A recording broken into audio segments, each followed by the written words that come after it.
নানা রকম প্রশংসা করে এনসিপি নেত্রী নীলা ইসরাফিলের মন জয় করতে চেয়েছিলেন দলটির যুগ্ম আহ্বায়ক সারওয়ার তুষার, কিন্তু হঠাৎ তাদের ফোনালাপ ফাঁস হলে বিপাকে পড়েন তুষার। শুধু তাই নয়, নীলাকে সরাসরি অনৈতিক প্রস্তাব দেওয়ার অভিযোগও উঠেছে তার বিরুদ্ধে, যা নিয়ে কয়েকদিন ধরেই বেশ তোলপাড় চলছে সামাজিক যোগাযোগ মাধ্যমে। তবে এবার আরও গুরুতর অভিযোগের বিষয়ে এনসিপিকে লিখিতভাবে জানালেন এই নেত্রী। কি সেই অভিযোগ জানাচ্ছেন এসআই রাজ। সরাসরি আমি শব্দটা কিন্তু এখন পর্যন্ত উচ্চারণ করি নাই। তুমি কি দিবা এইরকম ওয়ার্ড তোমার মুখ থেকে আমি আশা করি নাই। জাতীয় নাগরিক পার্টি এনসিপি নেত্রী নীলা ইসরাফিলকে ভিডিও কলে কথা বলার জন্য চাপ দিতেন দলটির যুগ্ম আহ্বায়ক সারোয়ার তুষার। একই সঙ্গে ব্যক্তিগত ছবি চাইতেন বলেও অভিযোগ করেন নীলা। এসব বিষয়ে এবার বিচার দাবি করে এনসিপির কাছে লিখিত অভিযোগ করেছেন নীলা ইসরাফিল। সেই সাথে এনসিপির দলীয় চেতনা ও নৈতিকতা নিয়েও প্রশ্ন তুলেছেন তিনি। যখন তুমি আমার কাছে বারবার ছবি চাইছিলা, আমি ভাবছি যে কেমন আছে না আছে জানার জন্য। ২৬ জুন নিজের ফেসবুক অ্যাকাউন্টে দেওয়া একটি পোস্টের মাধ্যমে তিনি এই অভিযোগপত্রটি প্রকাশ করেন।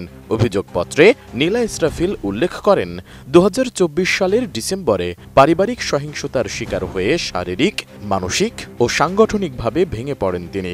তখন এনসিপি নেতা সারোয়ার তুষার তার প্রতি সহানুভূতিশীল ও সহায়তাকারী হিসেবে পাশে দাঁড়ালেও পরবর্তীতে সেই সম্পর্ককে ব্যক্তিগত ও অনৈতিক রূপ, এমনকি যৌন হয়রানি পর্যন্ত নিয়ে যান তিনি। এসএমসি ওটসালাই এলো আরো উন্নত নতুন প্যাকে, জীবন বাঁচায়, জীবনকে এগিয়ে নিয়ে যায়। এ ঘটনায় 4টি সুস্পষ্ট অভিযোগের কথা উল্লেখ করেন নীলা ইসরাফিল। অভিযোগপত্রে নীলা উল্লেখ করেন, তুষার প্রায়ই রাতের বেলায় তাকে ফোন করে বলতেন, রাজনীতি নয়, তোমার কণ্ঠে স্লোগান ভালো লাগে, তোমার ঠোঁট সুন্দর, একটা সুন্দর ছবি পাঠাও। এসব মন্তব্য আমাকে অপমানিত ও অস্বস্তিতে ফেলেছে। আমি বারবার পেশাদার সীমা বজায় রাখার অনুরোধ করেছি, কিন্তু তিনি বারবার ব্যক্তিগত আলাপ তুলেছেন এবং ছবি চাইতেন। আমি এটা ডিজার্ভ করি না তুষার, তুমি আমাকে ভুল বুঝেছো। I know.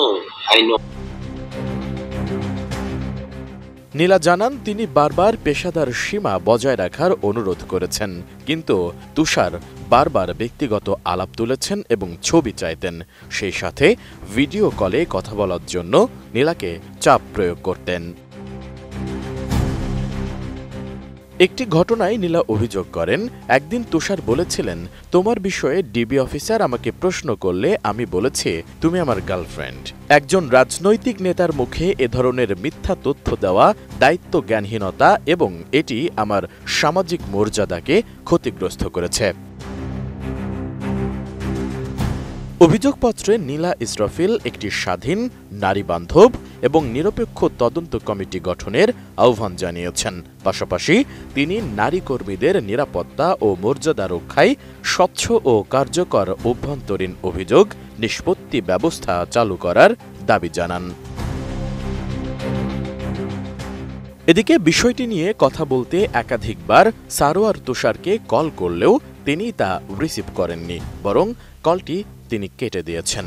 অন্যদিকে এনসিপি কেন্দ্রীয় কমিটি থেকেও এখনো পর্যন্ত আনুষ্ঠানিক কোনো বিবৃতি দেওয়া হয়নি এই বিষয়ে। এসআই রাজ, এটিএন নিউজ, ঢাকা।